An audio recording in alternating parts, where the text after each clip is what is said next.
आ गए हैं अपना नया विषय कक्षा 9 का भौतिकी चैप्टर 2 बल तथा गति के नियम, force and law of motion, जिसका पार्ट 1 आज हम बात करेंगे। आज हम डिटेल में बल तथा गति के नियम चैप्टर को पढ़ेंगे और ये इस अध्याय का पहला वीडियो है। चलिए हम शुरू करते हैं। आज पहले हम पढ़ेंगे बल को, हेडिंग लिखेंगे बल, इसे इंग्लिश में बोलते हैं फोर्स। बल किसे कहते हैं? बल वह बाह्य कारक है जो किसी वस्तु पर लगाने से या लगने से उसके विरामावस्था या गति अवस्था में परिवर्तन करता है। यानी बल वह बाह्य कारक है जो वस्तु की मूल अवस्था में परिवर्तन करता है, उसे बल कहते हैं। ठीक है। और मैं आपको बता दूं कि ऑनलाइन के साथ साथ आज हमने फिर से ऑफलाइन क्लास लिया है और ऑफलाइन ऑनलाइन आप दोनों रेगुलरिटी के साथ रोज आपको एक नया वीडियो मिलेगा। ऑफलाइन भी क्लास चल रहा है और ऑनलाइन भी। ठीक है। तो लिखो ऑफलाइन वाले दोनों मिलकर लिखिए बल फोर्स, हो गया। लिखिए परिभाषा इसका, लिखिए बल वह बाह्य कारक है, बल वह बाह्य कारक है, हमने लिख रहे हैं बल वह बाह्य कारक है जो किसी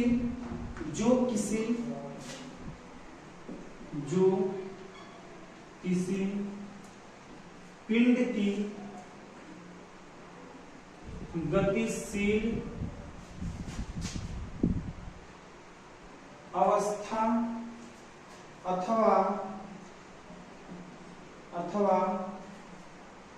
विराम अवस्था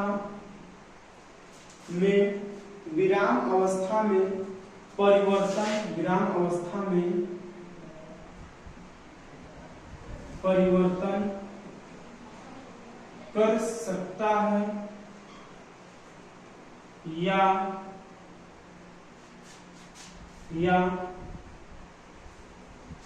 परिवर्तन का प्रयत्न करता है, परिवर्तन का प्रयत्न करता है बल कहलाता है।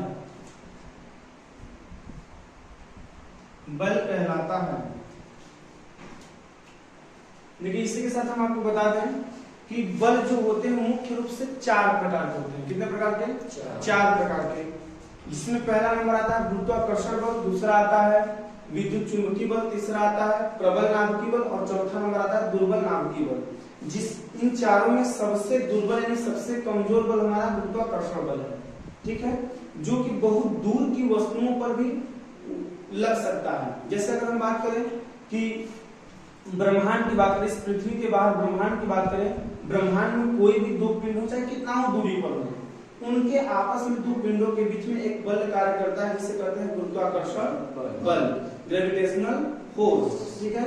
और यह बल जो है उन वस्तुओं के दूरी पर डिपेंड करता है। यदि अगर दूरी अधिक है तो बल का मान कम होता है और यदि दूरी कम है तो बल का मान अधिक होता है। ठीक है। यानी बल और दूरी आपस में व्युत्क्रमानुपाती होते हैं। ठीक है ना। और इनको हम समझने के लिए कह सकते हैं कि जो हमारा बल है, दो वस्तुओं के बीच लगने वाला बल, वह दूरी के वर्ग के व्युत्क्रमानुपाती होता है। ठीक है। यदि अगर वो दोनों वस्तु, अगर मान लीजिए कि दोनों वस्तु यहाँ पर है, एक यमोन पिंड है, एक यम2 पिंड है और इनके बीच की दूरी हमारा r है, स्मॉल r ले लेते हैं, और इनके बीच में ये पहला पिंड है, यह दूसरे वाले पर यह बल लगा रहा है और दूसरा वाला पहले वाले पर यह बल लगा रहा है, तो इनके बीच जो बल कार्य करेगा वो इनके द्रव्यमानों के गुणनफल के समानुपाती तथा इनके दूरी के वर्ग के व्युत्क्रमानुपाती होता है यह गुरुत्वाकर्षण बल का। अब जब ये प्रोपोर्शनल का चिन्ह हटता है तो F बराबर कैपिटल G एक नियतांक आ जाता है, जिसे कहते हैं गुरुत्वाकर्षण नियतांक, यमोन इंटू m2 और बटे के r²। ठीक है। और गुरुत्वाकर्षण बल G का जब मान लेते हैं ना तो G को यहीं छोड़ते हैं, इधर इसको लाते हैं तो पलट जाएगा पक्षांतर होकर के G बराबर F इंटू आर स्क्वायर ऊपर और m1 इंटू m2 नीचे। ठीक है, ये गुरुत्वाकर्षण नियतांक या बल का सूत्र होता है। ठीक है, ये हालांकि डिटेल में आप क्लास 11th में पढ़ेंगे, बस मैंने जानकारी के लिए बता दिया है कि जो बल है, ये जो बल है भैया वह वाय कारक है जो किसी पिंड की गतिशील अवस्था, यदि वस्तु गतिशील अवस्था में तो उस पे लग के उसे विराम मिला देगा, या किसी विराम अवस्था की वस्तु में लग करके उसे गति अवस्था में ला सकता है या लाने का प्रयत्न करेगा या प्रयास करेगा, तो वह क्या कहलाएगा? बल कहलाएगा। वह कारक क्या कहलाएगा? बल कहलाएगा। बल वह वाय कारक है, वाय कारक का मतलब जो एक निर्देशित करता है, एक दिशा देता है किसी को। ठीक है ना? ठीक है, परिभाषा लिखने में समझ में आ गया बढ़िया से? ठीक है, इसे लिखना नहीं था, बस मैंने एग्जांपल के लिए समझा दिया, लिख भी सकते हैं।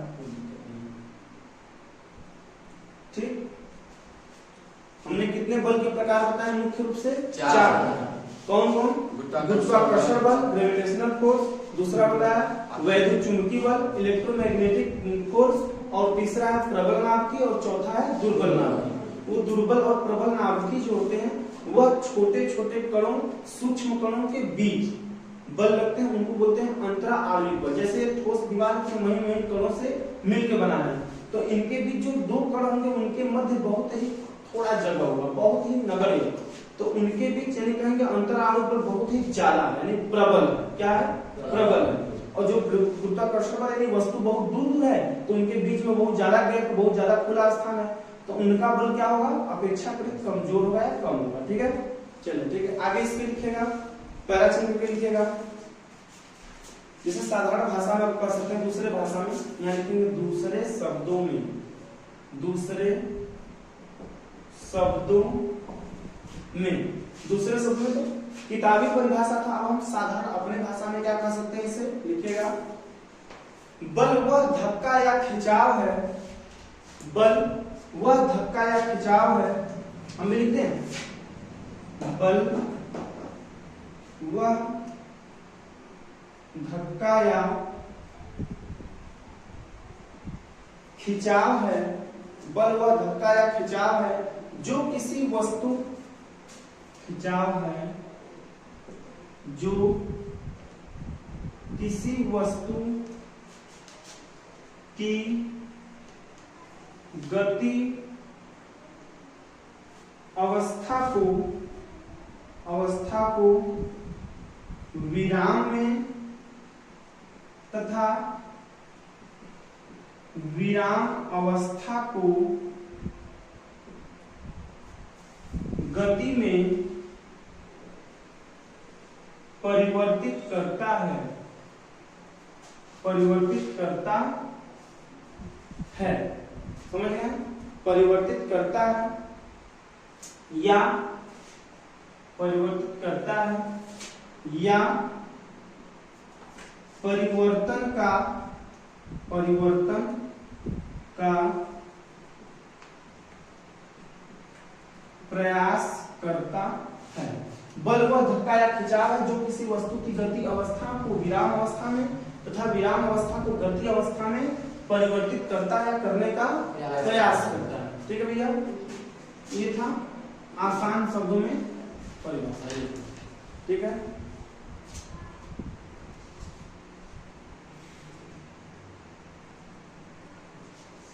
और एक चीज हमेशा याद रखिएगा कि जो बल लगाने का कार्य है, बल उत्पन्न होगा, वह सदैव दो वस्तुओं के बीच ही कार्य करेगा।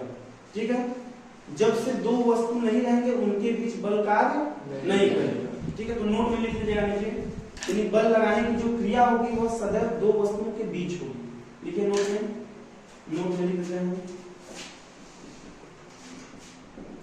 लिखिए बल लगाने की क्रिया सदैव दो वस्तुओं या पिंडों लिख सकते हैं, दो वस्तुओं के बीच होती है, बीच होती है। यानी बल लगाने की क्रिया दो वस्तुओं के बीच होती है। इसमें एक वस्तु बल लगाती है और दूसरा बल लगने से क्या करता है, वह परिवर्तित होता है। यानी जैसे मैंने भी बताया कि दो पिंड होंगे तो पहला पिंड दूसरे पर, दूसरा पिंड पहले पे, दोनों आपस में एक दूसरे पर बल लगाएंगे और जिसका बल ज्यादा होगा वह दूसरे वस्तु को क्या करेगा, परिवर्तित करेगा। ठीक है, परिवर्तित करेगा। यदि अगर एग्जांपल में समझा जाए कि अगर साइकिल को आपको उठाना हो, अगर साइकिल को आपको उठाना हो तो आपका ताकत साइकिल के हिसाब से अधिक है तो आप साइकिल को तुरंत उठा देंगे। अगर वहीं कहीं अगर हम कह दें कि कार पलट गई, कार को उठाना तो आप उठा सकते हैं, क्योंकि कार के लिए आपका बल क्या है, कम है। आप कार को नहीं उठा सकते अकेले, ठीक है ना, क्योंकि कार का वजन पे बहुत ज्यादा है वजन और आपका उसकी अपेक्षा क्या है, कम है। तो साइकिल को देखें तो साइकिल अपेक्षाकृत आपके वजन में कम है या बराबर, तो भी आप उठा सकते हैं। तो वही बात कहने का है कि जो वस्तु जिसका द्रव्यमान बल लगने का अधिक होगा वो क्या करेगा, दूसरे वस्तु को परिवर्तित करेगा, वस्तु में परिवर्तन करेगा। ठीक है ना, समझ आ गया बात। चलिए आगे बढ़ते हैं। आगे लिखिएगा पहला संकल्प, चलिए इसी जरा भी लिखेंगे। बल एक सदिश राशि है, बल एक सदिश राशि है। क्या होगा, सदिश की अदिश, सदिश, सदिश होगा। क्यों सदिश होगा भैया, क्योंकि इसमें दिशा और परिमाण दोनों होते हैं, यानी इसमें वह या वह शब्द आ रहा है। हमने क्या कहा था, सदिश का पहचान कि जिस भौतिक राशि में, जिस फिजिकल क्वांटिटी में वह या वह शब्द पूरा पूरा आया है वो सदिश राशि, और जिसमें अधूरा या न आए वो क्या है, अदिश राशि। और परिभाषा के अनुसार अगर देखें तो मैंने बताया है कि सदिश के लिए कि वह भौतिक राशि जिन्हें प्रदर्शित करने के लिए दिशा एवं परिमाण दोनों की आवश्यकता होती है, सदिश राशि कहलाते हैं और उन्हें इंग्लिश में वेक्टर कहते हैं। और अदिश क्या होता है, वह भौतिक राशि जिसे प्रदर्शित करने के लिए केवल परिमाण की आवश्यकता हो, दिशा की नहीं, वे क्या है, अदिश राशि है। इन्हें स्केलर इंग्लिश में बोलते हैं, क्या कहते हैं, स्केलर बोलते हैं। ठीक है ना, तो लिखेंगे बल एक सदिश राशि है जिसका SI मात्रक, जिसका SI मात्रक क्या होता है, न्यूटन होता है ना, न्यूटन होता है, भूल जाता है तुम लोग, न्यूटन होता है, तथा यम के यस पद्धति पास्कल में मात्रक क्या हो जाएगा, क्या होगा, बल, अरे बल बराबर हमने सूत्र क्या होता है, F बराबर m इंटू a होता है ना। तो यम क्या है, द्रव्यमान, द्रव्यमान का मात्रक kg इंटू त्वरण है ना, त्वरण का भी पीछे क्या पड़ा है, मीटर प्रति सेकेंड स्क्वायर। बहुत बढ़िया। तो ये क्या होता है, यमकेश पद्धति में। अच्छा, अब सीजीएस में भी देख लीजिए, एवं सीजीएस पद्धति में पास्कल इसका मात्रक डाइन होता है। क्या होता है, डाइन। न्यूटन क्या होते हैं, डाइन या क्या कहेंगे, इसके अनुसार बनाएंगे, किलोग्राम को ग्राम में कहेंगे, क्या कहेंगे, सीजीएस देखिए क्या होता है, मीटर को सेंटीमीटर, जी का मतलब ग्राम, एस का मतलब सेकेंड। तो किलोग्राम क्या कहेंगे, ग्राम इंटू मीटर को सेंटीमीटर प्रति सेकेंड स्क्वायर। ठीक है ना। जब यमकेश पद्धति में अगर केजी इंटू मीटर प्रति सेकंड स्क्वायर तो उसे सीजीएस में क्या कहेंगे, ग्राम इंटू सेमी प्रति सेकंड स्क्वायर। ठीक। और जब एसआई मात्रक अगर न्यूटन दिया है तो उसको सीजीएस में क्या कहेंगे, डाइन कहेंगे। क्या कहेंगे, डाइन कहेंगे। एक ये हो गया आपका, एक ये हो गया। ठीक है, चलिए आगे। अब आगे देखेंगे, ये समझ में आ गया ना, अच्छे से समझ में। चलो लिख लियो, लिखो फटाफट। आप लाइन वाले बड़ा धीमा चल रहे हो, ऑनलाइन वाले सब छाप नहीं है।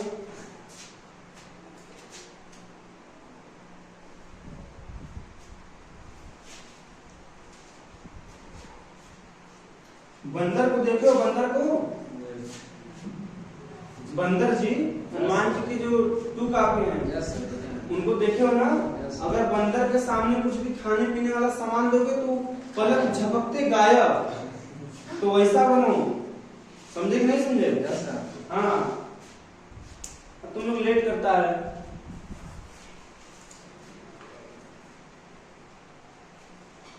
मिटा दे सब? सर।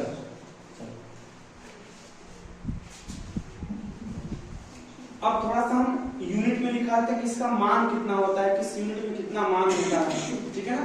तो हमने दिखा दिया कि ज्यादा आपको क्या यूज होगा, एसआई मात्रा क्या यूज होगा, न्यूटन या केजी इंटू मीटर प्रति सेकेंड स्क्वायर, बल का मात्रा के दोनों। बहुत रियर केस में कहीं कहीं पूछ देता है या तो डाइन या तो फिर ग्राम इंटू सेमी प्रति सेकेंड स्क्वायर, ये बहुत रियर केस, लेकिन सब याद रखना है, सब आ सकता है, ठीक है ना? अब आगे हम लोग लिखेंगे थोड़ा सा, 1 न्यूटन बराबर कितना होता है? कोई अगर पूछ ले आपसे कि 1 न्यूटन 10 के बाद 5 डाइन, 1 न्यूटन बराबर क्या होता है, हम कहेंगे अगर 1 न्यूटन बराबर किग्रा इंटू मीटर प्रति सेकंड में पूछे तो कितना होगा? 1 न्यूटन बराबर 1 किग्रा इंटू मीटर प्रति सेकंड स्क्वायर, उतना बराबर होगा ना? मैंने कहा ना कि न्यूटन और केजी इंटू मीटर प्रति सेकंड स्क्वायर क्या है, एक दूसरे के द्योतक मतलब बराबर है, और डाइन और सीजीएस वाला से ग्राम इंटू सेमी प्रति सेकंड स्क्वायर, ये दोनों।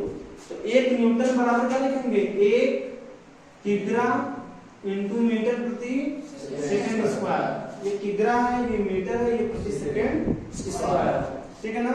अगर इसे हम डाइन में बदलना चाहें, अब इसे डाइन में बदलते हैं तो कितना हो जाएगा, बोलिए? 1 न्यूटन बराबर कितना डाइन? 1 न्यूटन बराबर 10 के घाते 5 डाइन। ये डाइन क्या है? चुड़ा हुआ डाइन डायन होता है ना? डाइन मतलब ये इसका इसमें सीजीएस में मात्रा है, न्यूटन को सीजीएस में डाइन बोलते हैं, ठीक है? लिखते रहो ताको मत इधर, लोग खाली देखता है।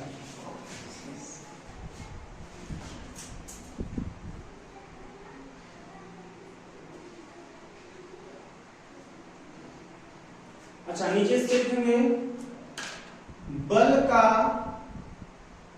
एक अन्य मात्रक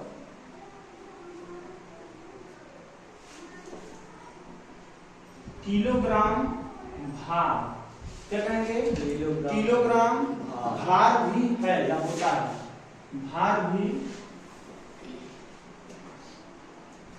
होता है, ठीक है?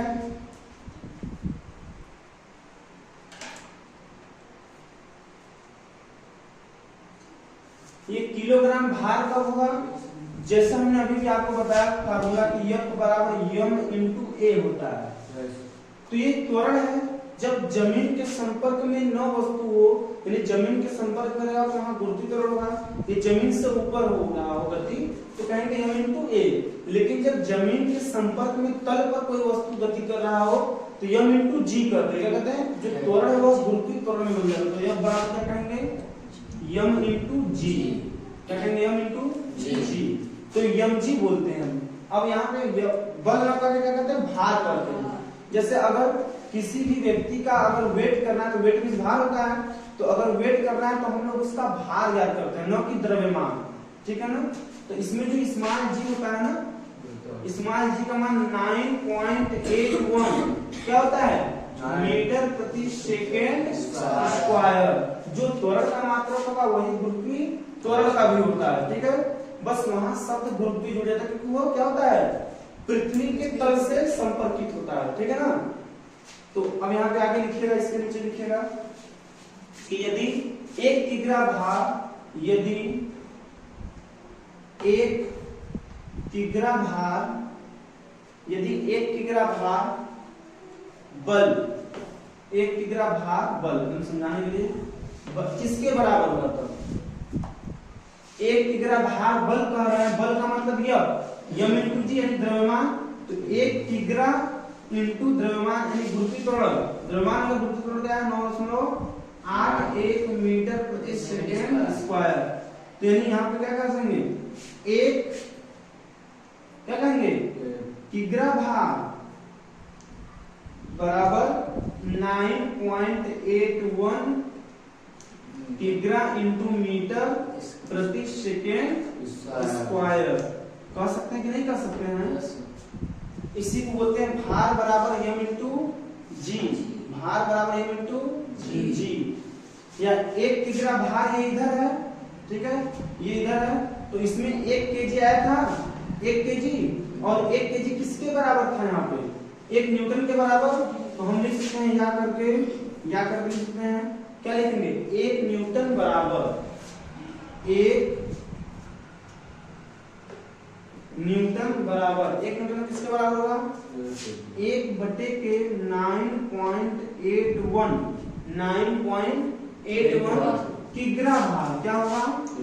किग्रा भार। ठीक है, ये सब क्यों हम बता रहे हैं? क्योंकि ये बहुविकल्पी में क्या करता है? ऑप्शन दे के हमें फंसा देगा। ये सब ज्ञात होना बहुत जरूरी है। ठीक है, समझ में आया? कोई दिक्कत कोई? ठीक है, अब पूछिए आंतरिक मात्रा। अब इसके बाद हम अगला हेडिंग बनाएंगे बल के प्रभाव। बल के प्रभाव,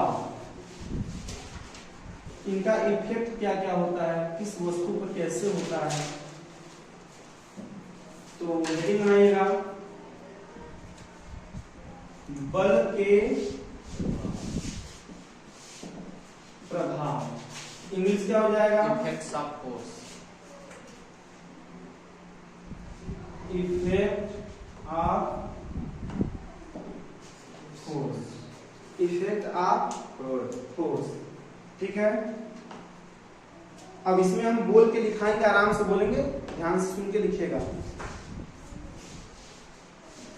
चलिए इसमें नंबरिंग करके लिखिए। पहला नंबर लिखिए इसमें,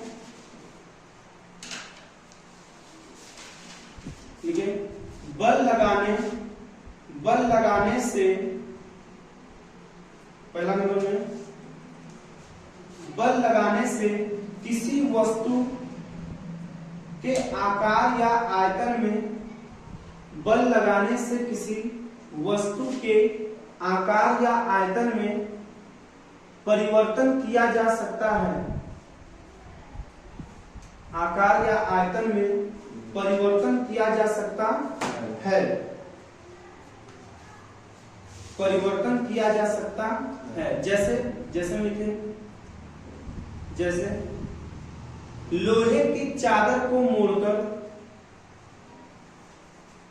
लोहा या तांबा हो, कोई भी हो, लोहे की चादर को मोड़कर उसका आकार बदला जा सकता है। लोहे की चादर को मोड़कर उसका आकार बदला जा सकता है। अगला सेकंड नंबर हो जाएगा आपका, देखिए किसी स्थिर वस्तु पर, किसी स्थिर वस्तु पर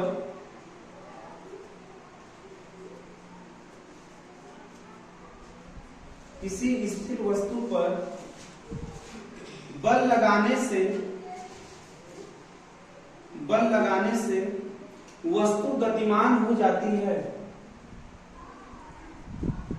वस्तु गतिमान हो जाती है। जैसे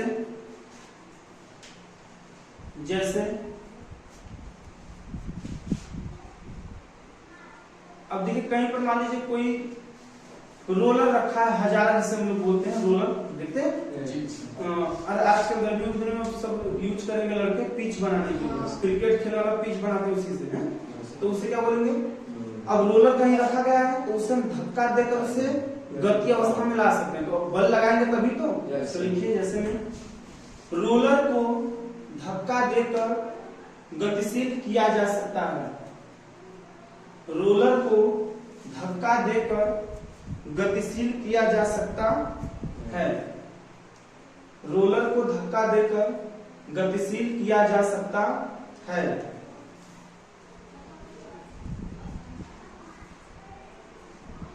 रोलर को धक्का देकर गतिशील किया जा सकता है। थर्ड नंबर है बल किसी वस्तु की गति की बल किसी वस्तु की गति की दिशा बदल सकता है। बल किसी वस्तु की गति की दिशा बदल सकता है।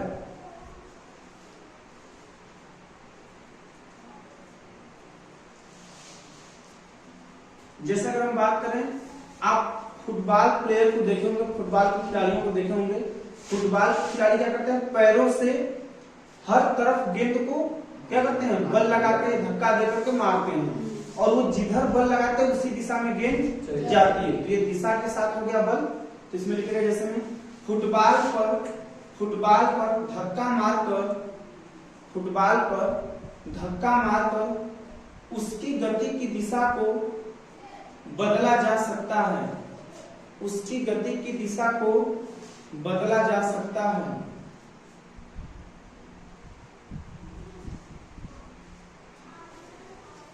बदला जा सकता है। ठीक है, आज के लिए इतना ही। फिर मिलते हैं अगले टॉपिक को लेकर अगले वीडियो में। तब तक के लिए नमस्कार, जय हिंद, जय माता।